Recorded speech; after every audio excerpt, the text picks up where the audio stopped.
ऐन लड़ाई के वक्त 300 साथियों का अलग हो जाना मुसलमानों के सब्र व शकीब की बड़ी सख्त आजमाइश थी, लेकिन इस जालिम को ऐसी बेवफाई से ज़रा शर्म ना आई। इसका निफाक जिसको वो अब तक बड़ी होशियारी और अय्यारी से छुपाए हुए था, मुसलमानों पर ज़ाहिर हो गया।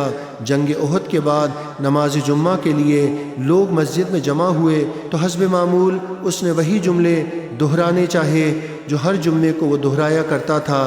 तो एक मुसलमान ने उसे झड़क कर कहा, कमबख्त बैठ जाओ, तुम्हें ऐसी बातें अब जेब नहीं देती। उसने इस चीज़ को अपनी तौहीन ख्याल किया और बड़बड़ाता हुआ लोगों के सरों से फलांगता हुआ मस्जिद से निकल गया। मस्जिद के दरवाज़े पे बाज़ अंसार ने उसे ऐसा करने से मना किया और उसे नसीहत की कि अभी हुजूर की खिदमत में हाजिर होकर अपनी इस गलती की माफ़ी मांग लो।